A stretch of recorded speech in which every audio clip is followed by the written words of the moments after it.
veux plaire à tout le monde. Tu dis oui alors que tu penses non. Tu baisses la tête pour éviter les conflits et ensuite tu te sens vide, frustré, épuisé. Stop. Aujourd'hui, je vais t'apprendre quelque chose que personne ne t'a appris avant. Poser tes limites et surtout les faire sans culpabiliser, sans t'excuser, sans trembler. Tu vas apprendre à dire non, à te faire respecter et à reprendre le pouvoir sur ta vie. Pas de théorie, que du concret. Abracadabra, libère le pouvoir de tes mots et la magie de tes échanges.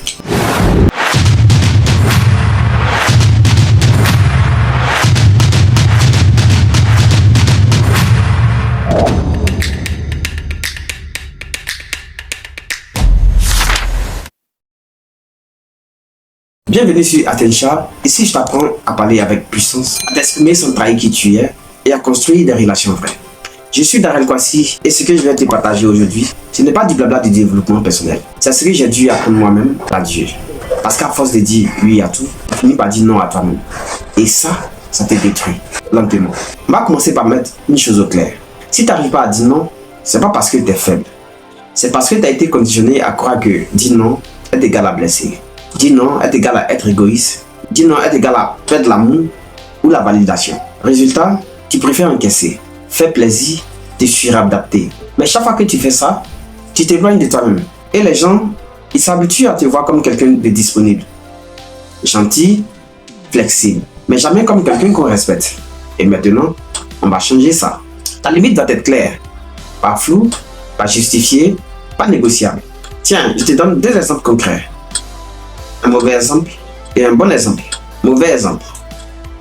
Je ne suis pas sûr de pouvoir venir, mais je vais voir si je peux m'organiser.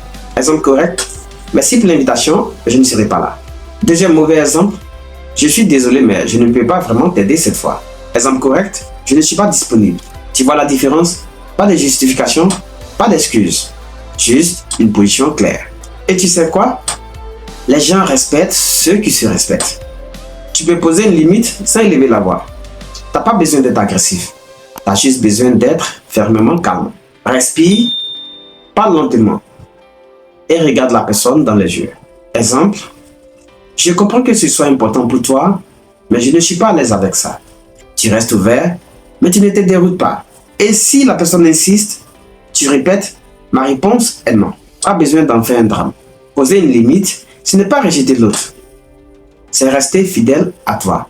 Si tu dis oui quand tu penses non, tu trahis ton corps, tu trahis ton énergie, tu trahis ton respect. Et le pire, tu finis par en vouloir à l'autre. Alors que c'est toi qui n'as pas osé t'affirmer. Donc maintenant, tu vas commencer à dire non. Même si ça tremble, même si ça fait peur. Parce que dire non, c'est dire oui à toi-même. La prochaine fois que tu dois dire non, utilise ces structures simples. Je ressens émotion ou inconfort. Je choisis la décision. Je reste ouvert à la relation, pas à la demande. Exemple, je ressens que j'ai besoin de repos aujourd'hui. Je choisis donc de ne pas sortir ce soir. Mais je te propose qu'on se voit une autre fois. Tu vois, tu restes aligné. Tu communiques ta limite et tu gardes le lien. Respect, charisme, conscience. Tu veux être respecté? Commence par poser tes limites. Tu veux arrêter de te sentir vidé, utilisé, dépassé? Commence par dire non avec calme et apprends à tolérer l'inconfort de choisir toi. C'est là que tu reprends ton pouvoir. C'est là que tu deviens magnétique.